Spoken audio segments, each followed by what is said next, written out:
Welcome to On the Edge with April Mahoney Brains. You're at the spot, the place, where the conversation is pointed, the guests are sharp, and the responses are never dull. Did you bring your thinking caps? It's time to put them on because the conversation starts now. Welcome to On the Edge with April Mahoney Brains. You are back at your favorite spot, the place where the conversation is pointed and the guests are sharp and the responses are never dull. Today we're meeting with my shero. This is Natalie A. Solomon. This woman talking about resilience. You're going to hear a testimony. And not only that, she has the capacity, the will, the heart to pour into others and put whatever she's got going on the back burner and let somebody else simmer on the front. I want you to get a pencil and a piece of paper. I want you to take down some of the organizations and some of the projects that she's involved in.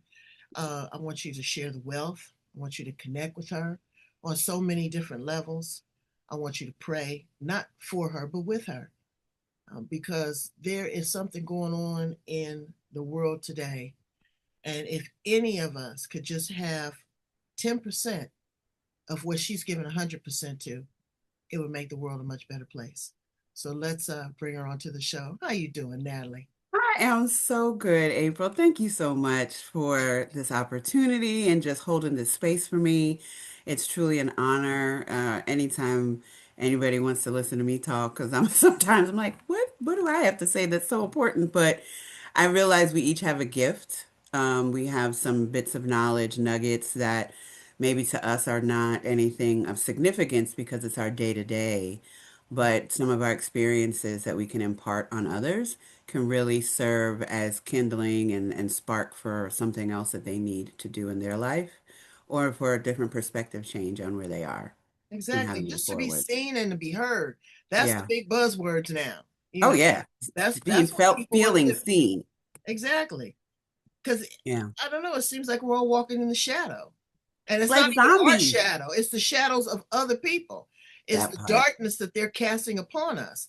Tell us a little Hmm. bit about you, your story, and your journey, so my brains can get to know you a little bit better. Sure, sure. So, like April said, my name is Natalie A. Solomon.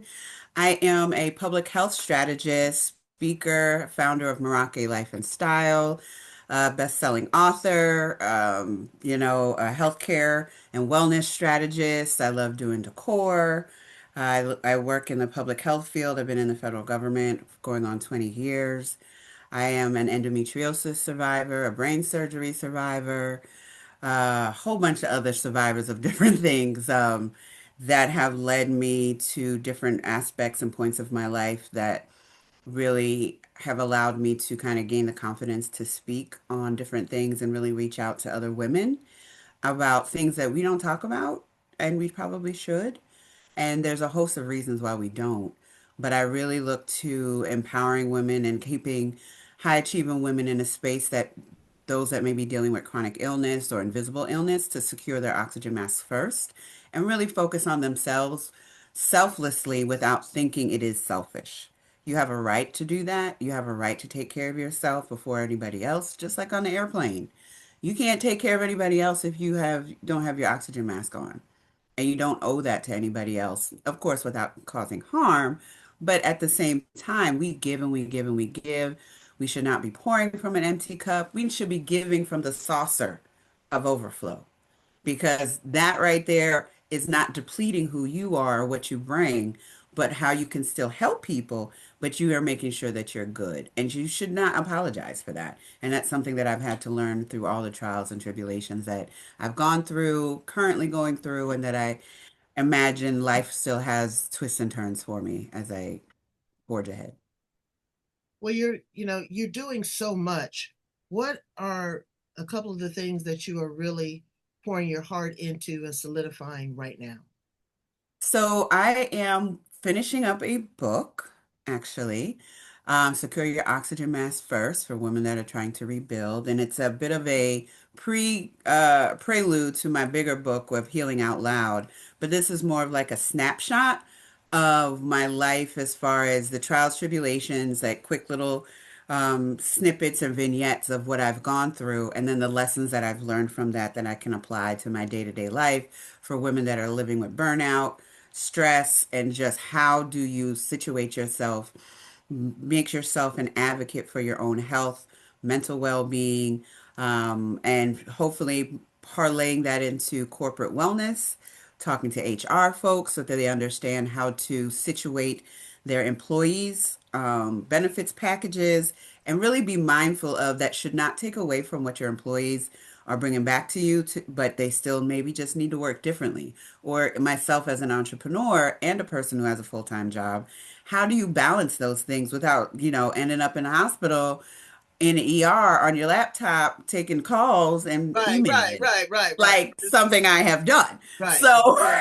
how to avoid that, you know, um, and that's really important for me. There was a time that I was running a support group for women, and it really was just, I started it out in one space thinking it was going to be a lecture series of things that we could talk about as healthcare providers and just really checking in on how our health is going in the healthcare systems that we may be promoting or lifting up or administering or overseeing. And I realized after the panel, it was great. We talked about whatever. I talked about my brain surgery, my reproductive health challenges. Somebody else talked about breast cancer, mental health challenges. It was great discussion. But then I really was like, took a month off and I was like, is this what women really want to talk about? Am Right. I serving this position, the position that I have? Am I leveraging my information and my experience in a way that is actually beneficial? So I'm not up here just as a talking head. And I took the time and I said, you know what, we're just going to take a break because we just need to take a break. And that's what I called it. And I scheduled it in the middle of the day. And I had about 100 plus women sign up. And they were like, so what do we got to do? I said, absolutely nothing. You can sit there with your camera off. You can take a nap. You can crochet. You can draw. I don't care. You can just listen to me, listen to the conversation. I want you to take a break and give yourself permission to Right. do so. Right. And that's something we don't do as women. And that's Ha! something that No, that ain't really, you ain't talking to me, because baby, girl, I will park my brakes in a heartbeat. I see, sure that's will. good. I put the blinker on and pull over. Be like, And, hello. well, and I don't know. It's I have a certain respect and love and honor for me in a lot of places. There's Mm-hmm. other disciplines that I could incorporate. Right. Everyone could. Of course. But when it comes to toxic people, when it comes to being mistreated, when it Yeah. comes to uh, disrespecting my love and my trust and my belief in you, girl, I'm telling you, I got Yeah. the hand signal out and I'm moving over. A lot of people don't do that. They're the people pleaser. They don't Mhm. think that it's being nice. They don't think it's being, playing fair. Yeah. But being abused and mistreated is not sexy. It is not. And so what we have to do is really kind of say, again, like you said, let me pull over a minute. Let me take time and let me just kind of be the observer of my life. Let me see, Mm-hmm. is this still serving me? Right. And if it's not serving you, then you have to make a different decision. But that's Mm-hmm. hard. It That's is. that's it's It very really difficult. is. It's very difficult, but it shouldn't be. And if you have a problem with it, y'all got my email, baby. I can tell you how to do because I'm a master at it. I I know learned that's that when I right. was about 13 years old. I was Uh-huh. publicly humiliated Oh in front of a no. big crowd. Oh yes, I was. But you know what I did? I couldn't believe it. I said, I know this is not happening to me. Y'all Right. not doing this to me. What did I do to deserve this? I Right. straightened that pretty little pink dress. I fluffed my hair. I went on out there. I looked at the crowd. I said, nope. Not today. And I swore, yeah, and I swore to myself at 13 years old that my validation of who I am, what I'm supposed to be, and how I feel about myself is not ever going to be dictated by the outside noise. I That's wasn't going to do it. amazing I that you wasn't were going to able do to it. Yeah, discern that at I that was. age. And sometimes I think about it to this day and I tear Hmm. up. I still can't Yeah. believe. I still can't believe it. And then some of these same people are in my life or try to be in my life. Mm-hmm. And I'm like, I wasn't feeling you at 13. I'm really not going to feel you at 63, Wow. but Hello. it's okay. It's all Yeah. right. So how do we create a balance? How do we say no to the outside noise and still You still want to have compassion. You still want to be Yeah. considered a nice person. But how do you stand up for you? I think for me, and this is something that I'm living through on different aspects of my life, personal, professional, health-wise, that when you get to a point where you just feel like I'm not being seen, I'm not being heard, what are some things, and it could be the smallest things, just to congratulate yourself on something Right. so that it's a win for you. You know, I today I had to go to the dealership because my fob wasn't working for my truck. Mhm. And when I talked to the guy on the phone and he told me how much it was going to cost if I bought a new one, I said, "Dear Jesus, I don't have that money right now." Mhm. But then when we went and they fixed it for me, and the fact that I took myself, I was like, Natalie, go to the dealership, see if they can fix it, talk to them about it, so what you can work out. And then they fixed it, and it only cost 15 versus $500. I was like, oh, but I took for me, after the week that I had just been through, because I was just got out the hospital, and for me to get my car and drive in the opposite direction of where I was coming from, I was like, Natalie, you just need to do this for yourself because it's a Right. safety thing. And when I tell you, I was so excited.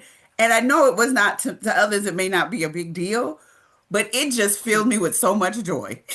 And It I was just ran with that. because, again, you don't know what you don't know. In any given Exactly. situation, in any given situation, you don't know what you don't You know. don't. And you got there and you asked the questions, and there was somebody said, "Oh, you know what, sister? Let me go ahead and hook you up. Let me fix this." Blah blah blah blah Yes. blah. And you just so brains don't overthink stuff. Yeah, it's A hard friend of mine sometimes. said, "Well, how do you analyze it, or how do you make an informed decision if you don't overthink it?" I said, "Well, you don't have to obsess about it, Right? because you could have just been hemming and hawing and went on another 2 weeks Man. and not been able to start your car. You be Yes. somewhere in that weather that where you are is cold, and you be Yes. somewhere you can't start your car, or you know whatever the situation is. So again, take a chance. You work with a very tender population, a Hmm. very ostracized population of individuals with HIV/AIDS. Hmm. We don't talk about it like we used to. Hmm. When COVID came in, they just said, okay, well, let's just scoot that over. Let's talk about something Hmm. else. But it is still very prevalent, and there are still a lot of overlooked and underserved individuals. Tell Very us a much little bit so. about that. So in my position, disclosure, disclaimer, that I'm in my capacity as Morocco Life and Style, Natalie Solomon. But from my experience that I've worked in this field, it's thankfully become more of a chronic illness, if you will, more like of a managed illness like diabetes because of all the strides in healthcare, the strides in medication, and this quality of life. Some of the programs that I've worked on are really looking at what are we doing to make sure that we are treating the whole person, not just feeding medication. Like, what is their lifestyle like? What are their emotional attachments? What are their relationships like? If they choose to disclose, what does that look like? Do they feel safe? How are we treating the person? And I think this really runs also within the chronic illness realm, and other aspects. How are we treating the person? How are we making sure that person is not their diagnosis? They are someone first, and then they happen to be living with their diagnosis. And I think that was one thing that I've been working in this field. I've been in public health over 2 decades and been working in the HIV field for probably like 12 years now. And that is one thing with the populations that I work with is like just with anybody, they just want to be seen, they want to be heard, they don't want to be standing in the middle of the room screaming and no one is hearing them. Because with any type of ailment that's chronic, and that you have medications or deal with it, the inundation of, I don't feel good today, but I look okay tomorrow. And then it may take me 3 days to recoup from that one day that I felt well, and I think that has influenced different things in my life as far as understanding how are you treating the person within that HIV realm or chronic illness, diabetes, reproductive health, any you can slip any chronic illness and exchange it with HIV in that regard. because nobody wants to be seen as their diagnosis first. Right, right, They're right, right, people first, and I have feelings, and I'm a person, and I deserve to be here. And you're not going to dictate to me how you think I should feel, how you think I should show up and show out, because today is a good day for me. And yeah, I was able to take my meds, so I'm feeling good. I can go out and I can live my life in the way that I think it was intended for me and be a blessing or helpmate to other people. And I really would say the humanity that comes into play when you're living with chronic illnesses is sometimes not always prevalent as right, much as it could be, because there's stigma surrounded with illness, be it invisible, because you can look at someone, you don't know what they have, you don't know what disease, ailment, if someone's living with cancer and they just got their diagnosis, just started getting their chemo, right? But they don't look like they have anything wrong with them, but they are still living through hell hmm, right now. But then you only may take notice or, and dare I say, pity, but empathy towards them only because now they're wearing a scarf and they've lost all their hair. So right, now it's like a proven to you, oh yeah, she is sick or she's right, dealing with that. When in fact, you're going through something that's invisible, but those day in and day out wins, those small wins, are those times when you need to be selfish with yourself and say, you know what, I got up today. I took my medication today. I was able to hold a conversation beyond 10 or 15 minutes. I was able to leave my house. Those are things that those of us that live with various strands or different ailments, be it HIV, be it infertility, be it diabetes or coronary heart disease or something like that, which is debilitating in its own right, in its own nuance, but being able to still have agency over what you do, how you show up, and when you show up and be unapologetic about it, right. that's where that little bit of empowerment comes for you to get through that next day. Okay, then you have the lack of support on the outside. There are Mm. people that don't show up. We have an expectation. Of We do, course, and it's hard. it I is. tell people that that's one thing that I've learned to do is manage my expectation You of have other to. folks, other Ooh, folks' brains. Okay, uh, ooh. what I think you're going to be able to do, but we have to understand is their capacity is small. Yeah, They don't have it. So they for don't. me to expect that of you is disingenuous to self. Exactly. You And setting so I yourself don't up. do that. But it still hurts, damn it. Of course. Because It still you're hurts. like, you entrusted that person with some level of care. Or you hope that person has some level of care for you Your as just a kids, human being. your Having, kids, your yes, mama, your spouse. something. Only thing is loyal is the dog, girl. Girl, Okay, happy to see you. You just walk out the room 2 seconds later, come back like you the best thing since sliced bread. okay. And if they could bring you share their kibble with you, they would share their kibble with you. I'm gonna Okay, give you a little bit of chips and then put it at your foot because you that's just right. ate something. That's You right. know what I mean? So it's It's managing hard. that too. That It is. I think sometimes that hurts more than the actual ailment I think it itself. does.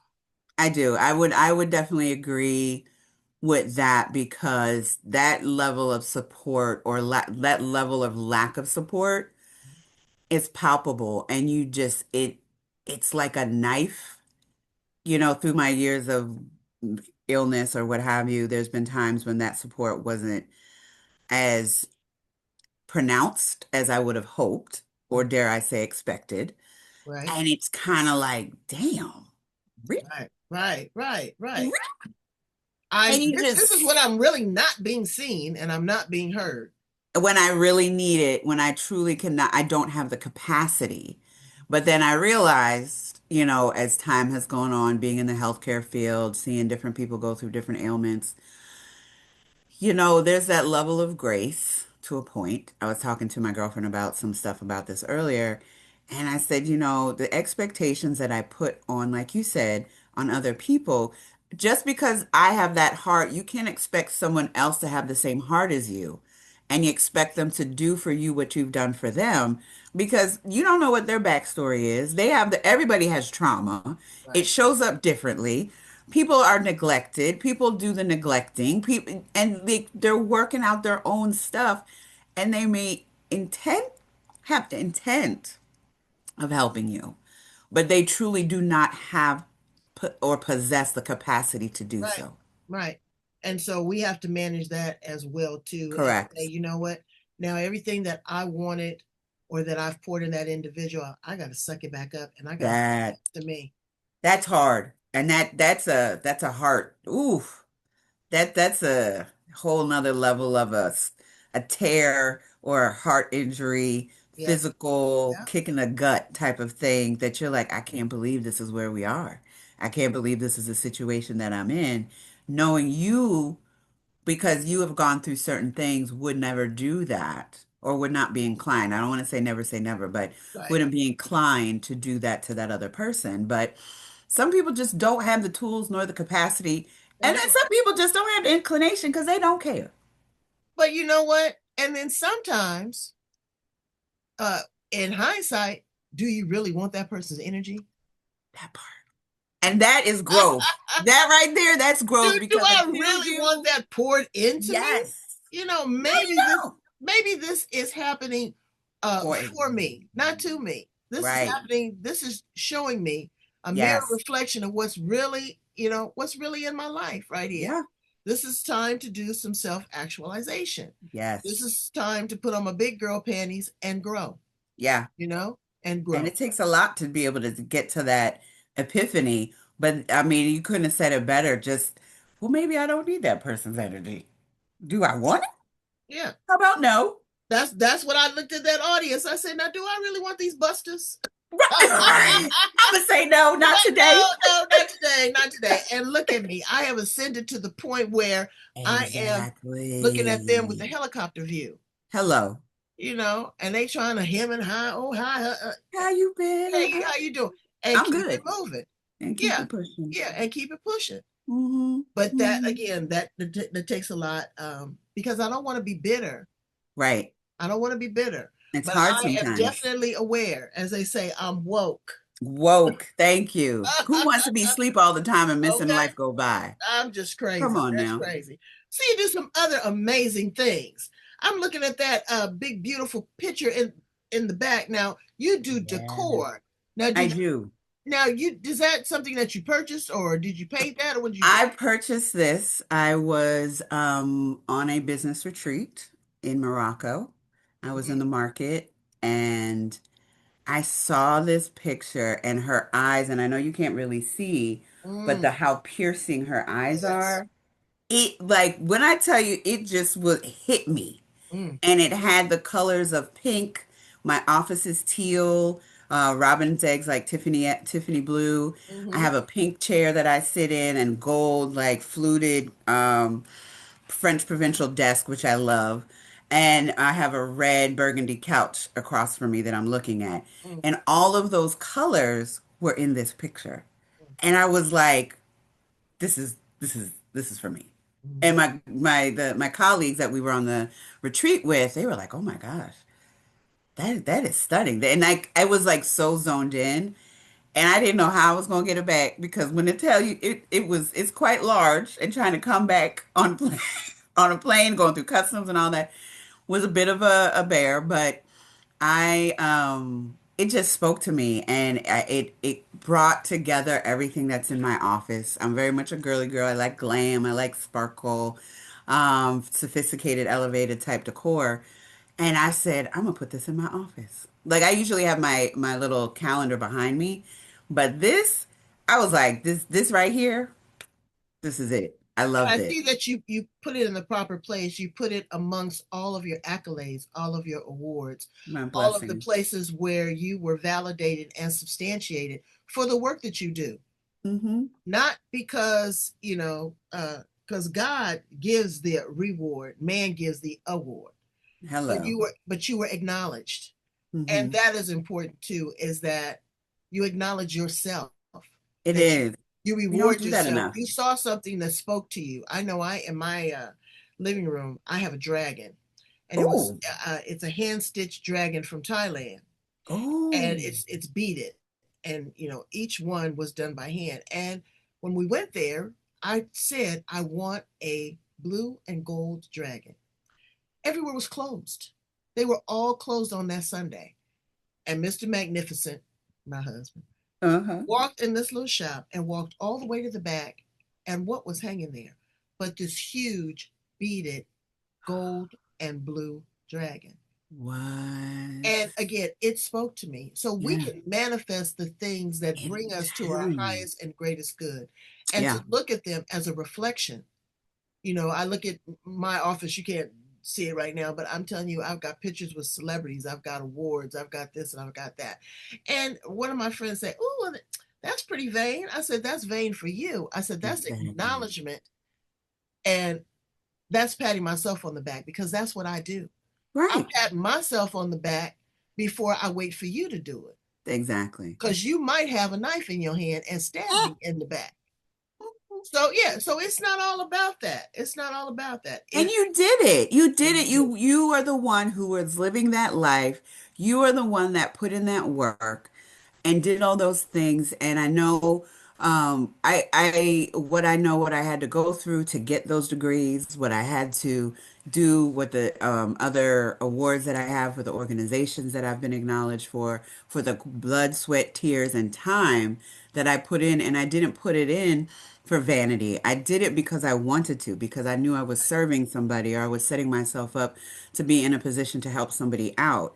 That's the furthest thing away from vanity, but you damn sure better believe I work my ass off for that. So I'm gonna check, pat myself on the back unapologetically and say, yes, I did the work. I did the studying. I took the test. And that's not vain. It's congratulating yourself and thanking God for the strength to be able to do the things that you now put you in a position to hopefully help other people. That's how I see it. it's called You know, self-love. It's yeah, called self-love. self-love. Yeah, Self-love. And exactly. you cannot love somebody else until you love yourself. Thank you. And it's a What but is that's your a love? hard road Well, sometimes. and understanding your love language. What is Yes. it? Because love is by design. Mm-hmm. Everybody doesn't want to be. I mean, okay, great. You got beautiful awards and plaques. Some people want a certificate. Some people want some day off with pay. Some people want Yep. a bonus. Some people just want to be acknowledged verbally. Yeah. It Everything shows up is by differently. design. It shows up differently. So Hmm. again, to listen, but also communicate. Tell people what it is that you want that makes you feel good. Yeah. You And there's know, nothing wrong with that either. you should not have to apologize for it. If that's what, stirs your coffee, go for it. And That's I mean, right. of course, if the borderline narcissism, of course, we want to accept Borderline. that. There's nothing wrong. Everybody has a healthy little bit so you have some self-pride, Right. or else you just be showing up looking, as my mom says, teggereg. My family's Jamaican, looking teggereg, and just a mess, and just having. That's how you take pride in what you do in your work, how you show up Right. in your relationships. It Right. manifests so many different areas of your life that it's not just that. It can flow into so many other areas of how you show up and be genuine with yourself, love yourself, and you don't know what people have gone through to get those things. Mhm. So some people, it may have been a life or death situation for them that kept them going to say, okay, I finished this because I didn't know if I was going to be here tomorrow, Right. Right. you know? Right. And we got to take it moment by moment. So let's talk about style. Because you got a Hmm. style, you got a unique style. Let's go with the hair. Why did you shave and then have the length on the top? What was your what are you trying to say? What is your statement? Because You this is know, the whole look is a statement. Yeah. thank you. It's definitely, I was at an event last night and the amount of people that at the booth I was working for my organization came up to me and they're like, your hair is amazing. Mhm. It fits you.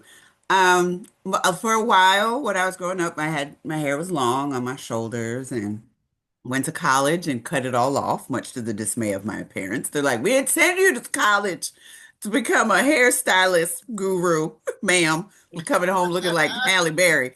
So they were not pleased.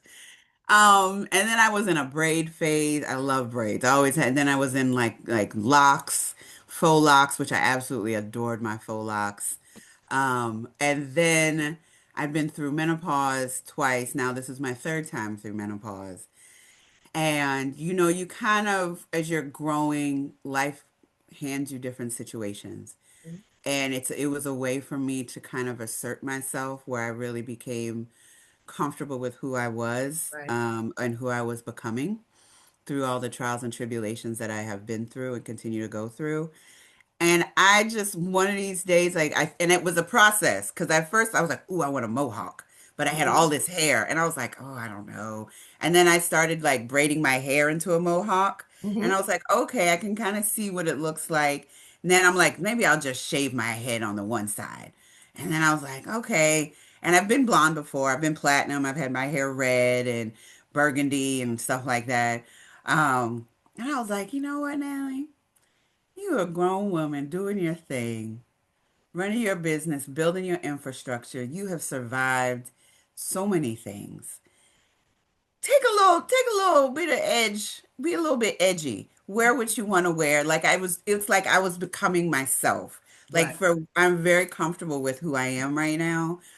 And I was like, I'm gonna shave my head, Mm. and I'm gonna keep the blonde because I had blonde before, and I was like, because it's funky, and it fits my um It's decor, daring. like the way I juxtapose different things when I'm creating, and I paint, and I all the little creative things that I have. I was stepping into the creative portion of my business called Sacred Spaces and curating.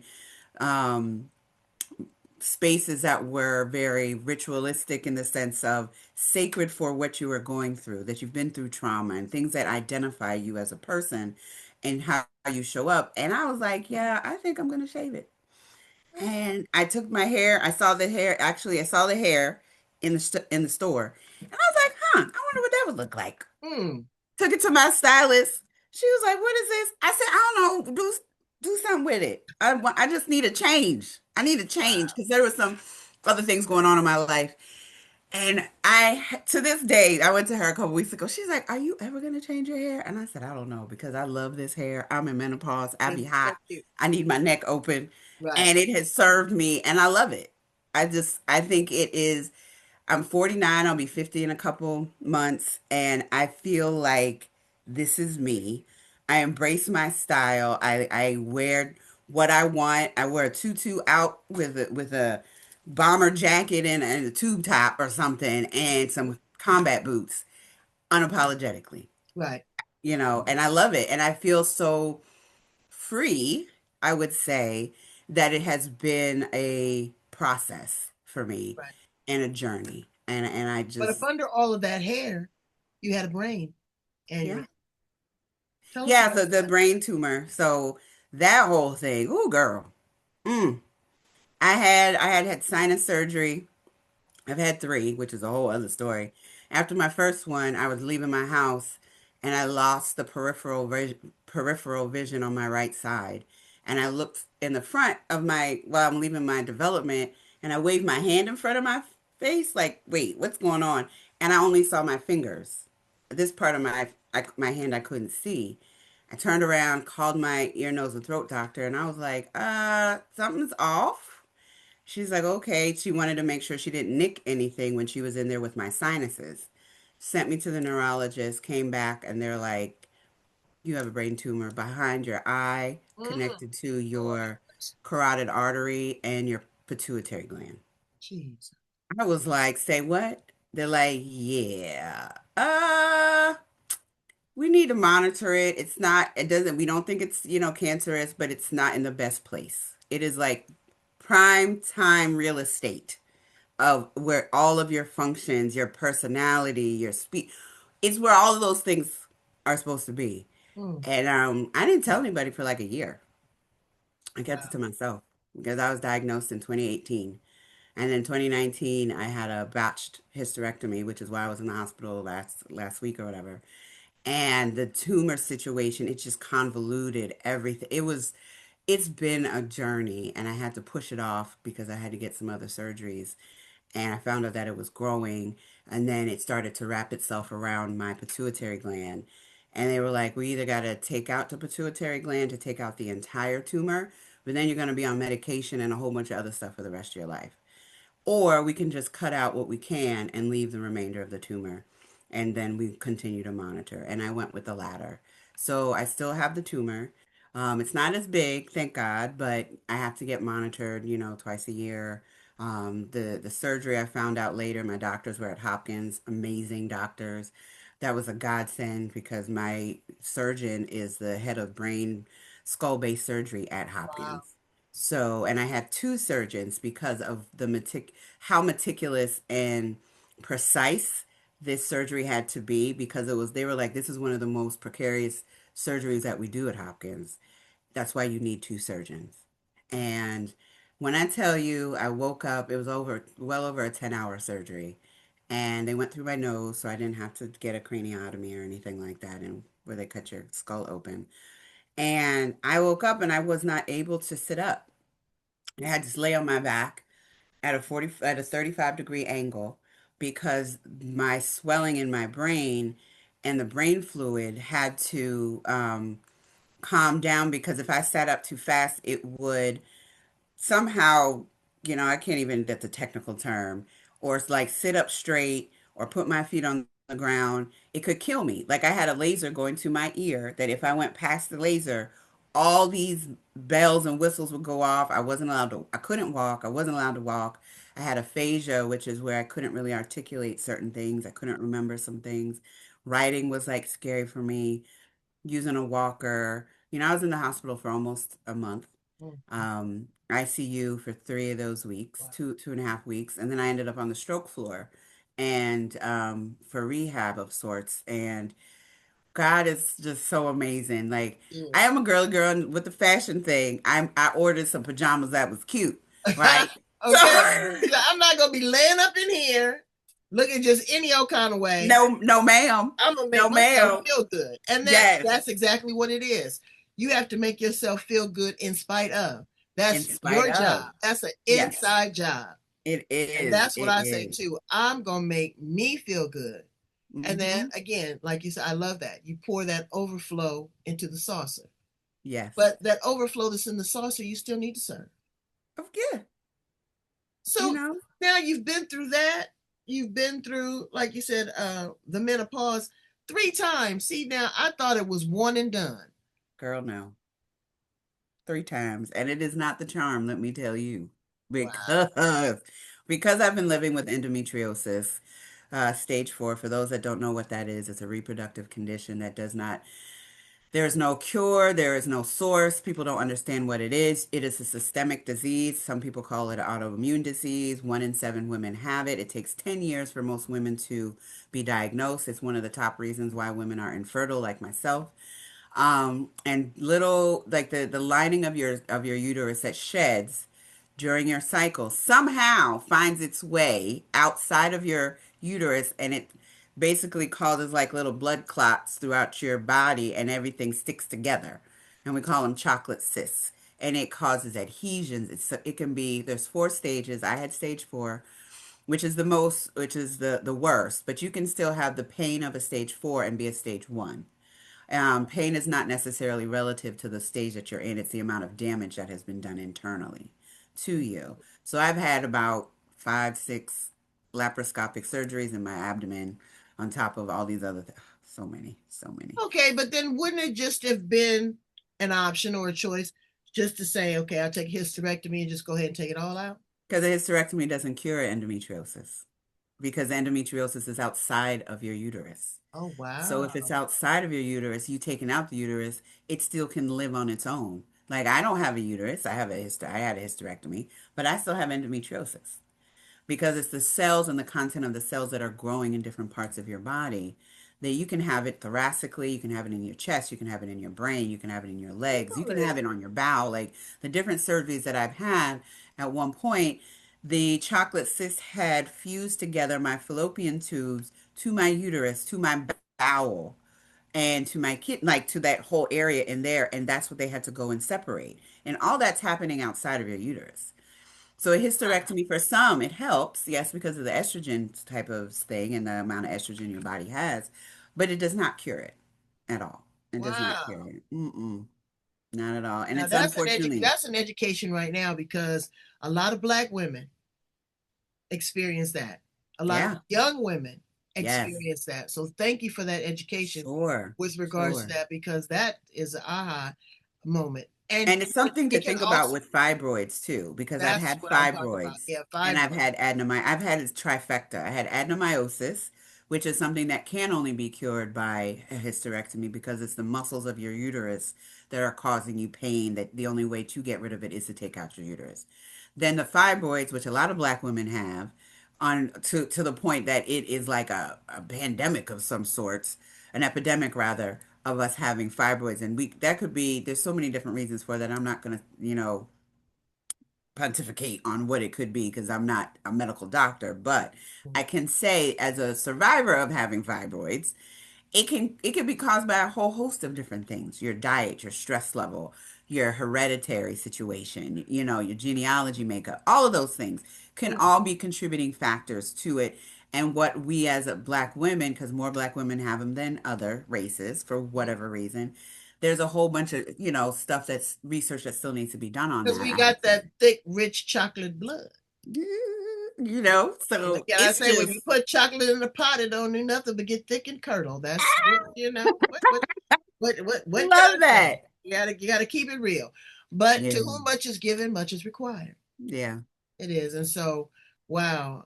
And look at that, brains. That should be on a toothpaste commercial. Look at that $1 million smile right there. That's happiness, smiling in spite of. In Because spite you have of, a yeah. testimony. Hmm. You got a I'm testimony. here. And you're I'm here. here. And you're happy to be here. And you're sharing Hmm. with others. Tell us quickly a little bit about the book. What is going to be in the pages of the first book and then the sequel? So the first book is really going to look at um it's like the core identity of it's like what happens in the gap of you living with chronic illness, in the sense that you're discharged but you never heal. What is that like? People think of you being in the hospital and you're like, oh, okay, well, I hope you get better. I'm wishing you better, that you get a speedy recovery. But when you come home from the hospital, you have medical trauma, you have PTSD, and you're surviving essentially between the next time you go to the hospital. So people ask like, "Oh, are you recovered?" No, not really. I'm just in a I'm in a stasis, holding homeostasis, pattern. a Yeah. holding pattern, because until that next flare comes.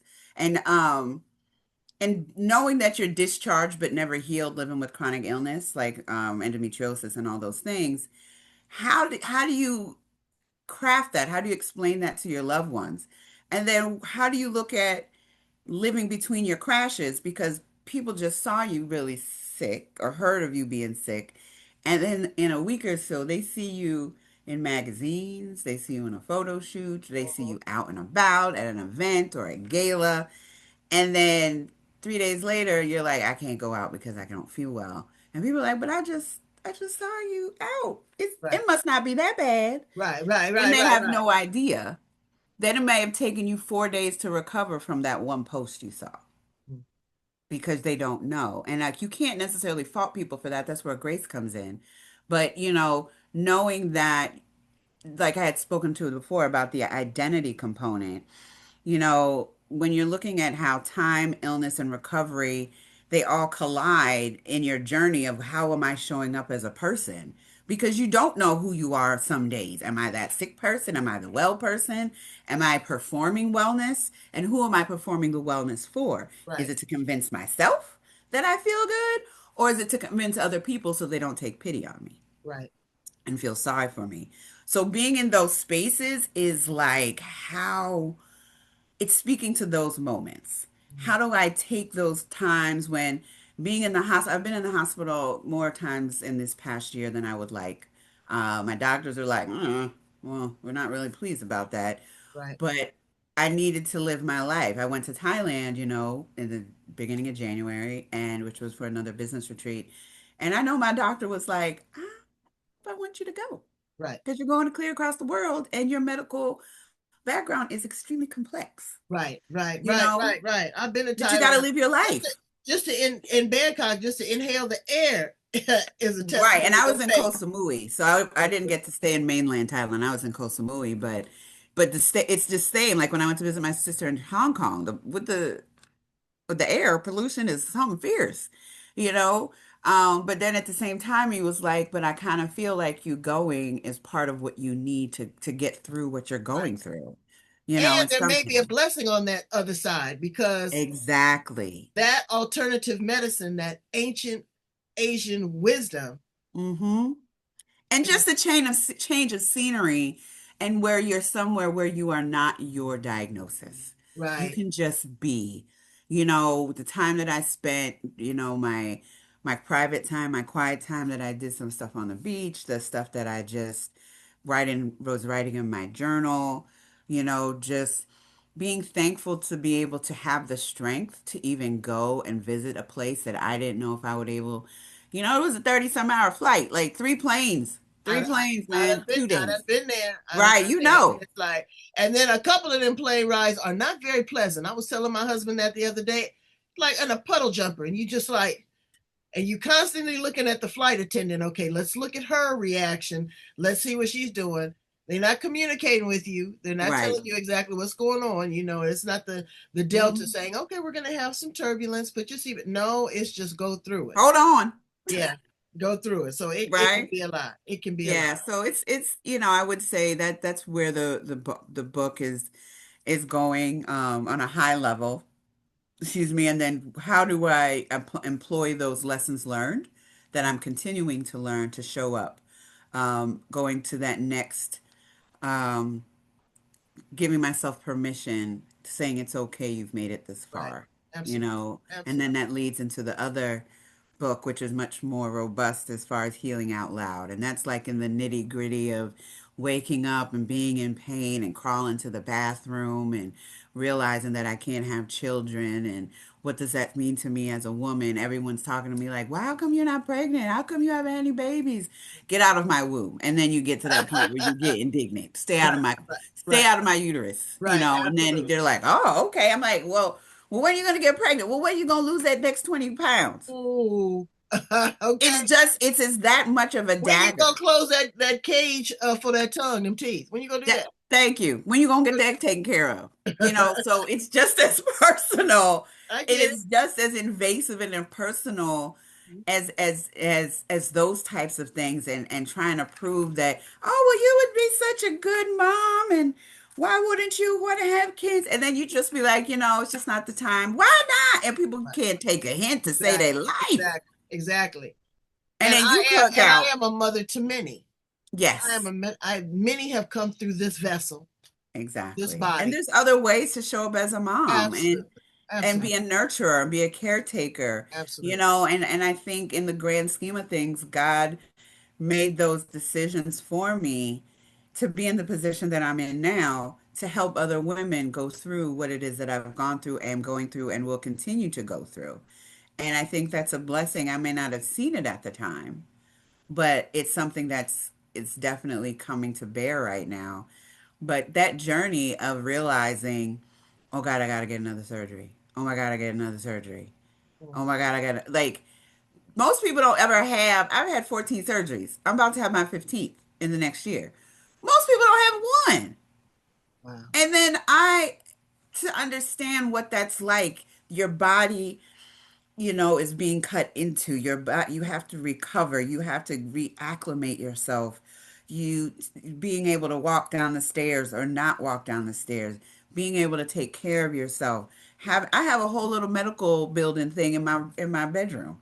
I like from the shower seat to my walker to my cane to all the things, Right. And not then being you able look to at your, drive, and then you, walk. what? But you look at yourself in the mirror when you are naked, Yeah, and you say, "Look at this jigsaw puzzle of a of body, scars. of scars that I have." But all of them, again, are a testament to who you are and your resilience. Hmm. So Hmm. you wear them as a badge of honor. You You know, do. You just do. get a little tattoo over them and just keep them Exactly. and Or I keep going. highlight. There's a tattoo that I'm gonna get for my other surgery that I had a couple years ago, and you really kind of you own it. And I think that's probably where, to your point about the style, the hair, that's when I started owning who I was, owning Right. that this body has been to be able to go through all of Right. this, and I'm still here. Absolutely. You are still here.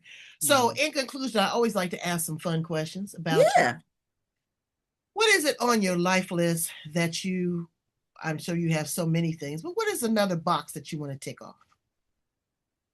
Oh, probably living abroad, I Mm, think, in a space that speaks to my soul.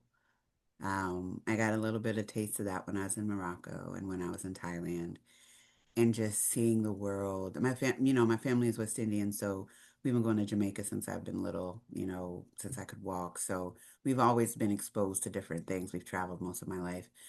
But at this stage of my life, being through what I've been through, getting to a space where I have peace of mind and accept where I am and leveraging the lessons I've learned right, and just be and right. just sitting, taking it in when I was on my balcony at the place in Thailand. I got up every morning. I went outside on my balcony. I would journal. I would sit and meditate and hear. Did It you was put like your mosquito spray on, girl? oh Because I girl, you tell know I did. you, them doggone mosquitoes, They're huge. they as big as these They, dragonflies. yes. I Six of them was are carry you away. girl. I said, what is that? Is that a fly? The girl, they were like, no, ma'am, They that ain't is a no joke. mosquito. They're not That no was a joke. mosquito. But Exactly. yeah, I think maybe doing that, taking a break. My doctor had told me, he's like, I would love if I could give you 6 months sabbatical because your system needs it. Your Mm, body needs it. Your heart, your spirit, your soul, they need it. But you got to work. You got a job. You got a mortgage. So that's right, not happening right now. right. But that is something I would love to be able to do, to take Well, that time off and just be able to work on my programs, work on my coaching business, do decor, just be in that space. And I okay. will. So now you're there and you're cooking some West Indian food, girl. What you cooking? You're gonna make me some cold fish, some rice and peas. What you gonna make me, girl? I do make jerk chicken, but I think my favorite thing to make is ackee and saltfish with boiled Mm, banana, which ackee and saltfish is a national breakfast food for Jamaica. And the boiled banana, like that is one of my favorite. My mom makes oxtail, which is hands down my favorite. So, but ackee But and saltfish, I love cooking it. have you bought some oxtails lately? I haven't, Might girl. as- They're too expensive. Girl, I was gonna say you might as well buy the whole doggone ox. That part. My mom was like, I went home over Christmas. I was like, Mom, you got any oxtail? She said, Girl, you know how much that costs? They are Very, expensive now. very expensive. They But are yeah, expensive, and I they're love the good. ackee. I love ackee. But cocoa bread, hardo bread, beef patty, stewed chicken. Um, Mm. but definitely that ackee and saltfish just feeds my soul. I just get so excited. And the oxtail is just, but I do cook jerk Well, chicken too. maybe you oversee a kitchen at a restaurant because you named everything I absolutely love, and I could just absolutely Curry go goat's on. great too. Forgot about curry goat. If you were an appliance in that beautiful kitchen, what appliance would you be and why? The stove, because I can turn up the heat for when Mm, I need to, or I can simmer and watch things cook and develop and have things bloom in that space. mhm, And if I need to fry something up real quick, I can do that. But it has so many different um, modalities that you can and nuances of how you can show up and right. create. It would be the stove. I'd be the garbage can. Oh, I want to be the place that you dispose of the things that no longer serve you. I want to be the oh, place where you are taken out often and regularly. I want mm, to be the place where you can recycle and renew. I okay. want to be the place where you take great care in keeping me clean and smelling good. Right. I'll be the garbage can. I don't have no problem with that. I like that. I Okay. like that. If you were a flower in the garden, Natalie, what flower would you be? Oh, I have two favorite flowers. One's not in the garden though. In the garden would be a Gerber daisy. I Mm, think they're so pretty. They're bright, thick stem, great foundation. They stretch for the sun. They're bright and they so many look colors. so many colors. But for the water, it would definitely be the lotus flower Hmm. because of what it had to go through to get to the top of Right. the mud, sludge, water, and bloom. And they attract dragonflies, which I love. I know. Why do you love the dragonfly? Why is that your spirit animal? It's a sign of transformation. It's a sign of being able to hover over problems or situations and see them for what they are and kind of transmute that into maybe something else. While I was wherever I go, it's just so wild. I will be driving in downtown DC and a dragonfly will show up in the middle of the Wow. city on Wow. When I was in Thailand, when Oh I my was at God. the doing my photo shoot for our brand for my branding, I was sitting by the pool and I was like, all right, universe, show me how good it can get. Show me how good it can get. And within a couple minutes of my photographer doing whatever she was doing, I turned and I saw a dragonfly. I was like, I'm all the way on the other side of the world, and a Yeah. dragonfly popped up. But girl, I'm glad it wasn't a mosquito. Girl, at first I was like, is that a dragonfly or a mosquito coming to carry me off? My husband has a hummingbird Oh, that hummingbirds are comes, she beautiful. comes and she lands on his shoulder. And he named her Summer Blossom. And Beautiful. I said, if you don't get away from my nectar, girl, I'm gonna shoot you with the water gun.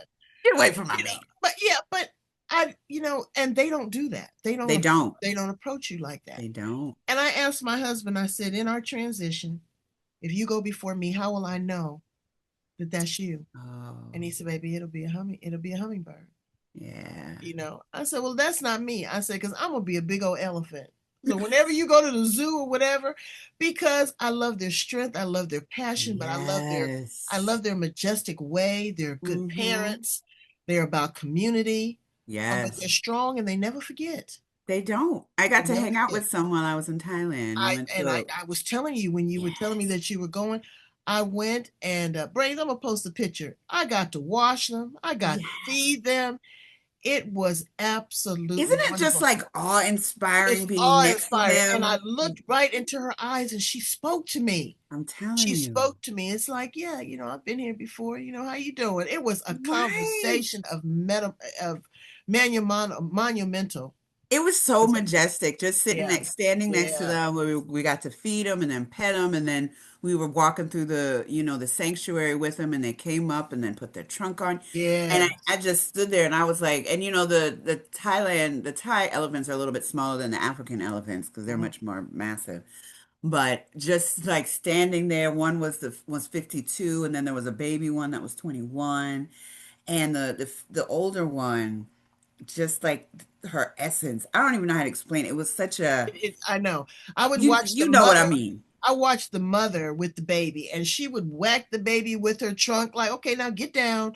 Don't right? do this. Don't do. You could hear the conversation of what a human would say to their Yeah, it was child. magical. It It was was such a magical. spiritual. That was like, God, thank you. And that's what I'm saying. Like what you said, you went to the other side of the world to find something. Right.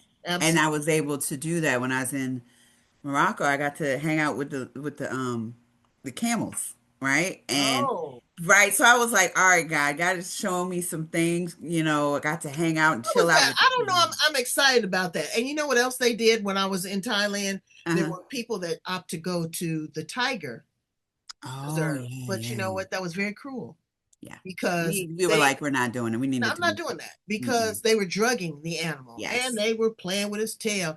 I said, you let that joker come up out of the anesthesia and he gonna show you something, Quick, okay? fast.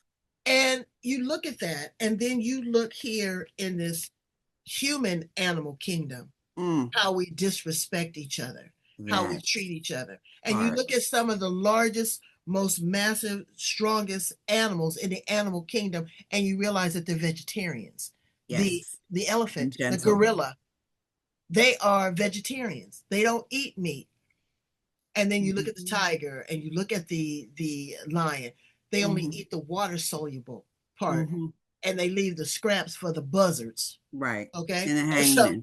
and the hyenas. So look at the Mhm. buzzards and the hyenas in your life that are hovering, that Hello. are not honoring you as who you are. And You are sucking you such a dry, queen. them energy vampires. You are such a queen. Thank you so much for being Thank with me, you. talking with me, and sharing with me. This has been a true gift. Tell my Thank brains how to you. get in contact with you.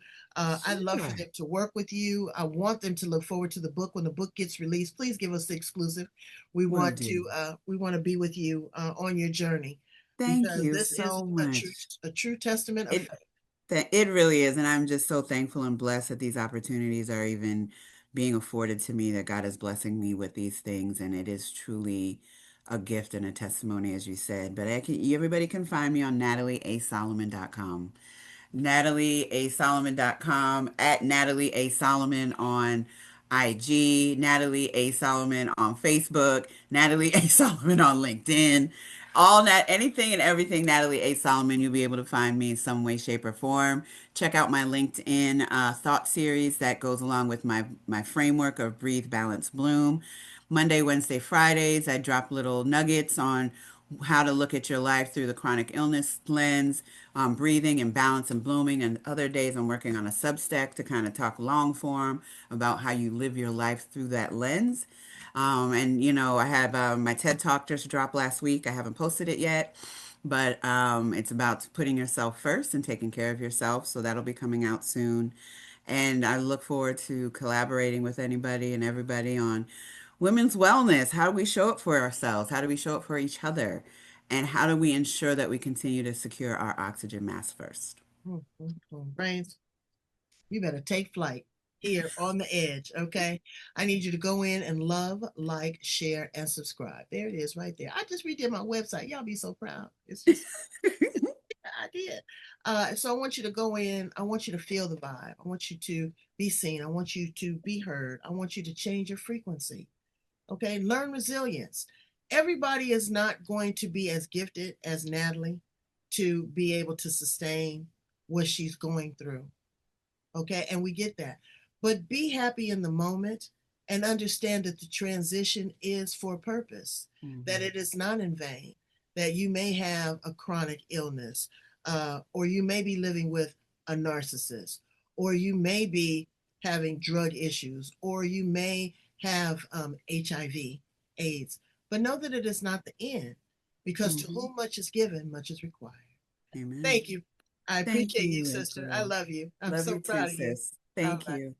Bye, brains.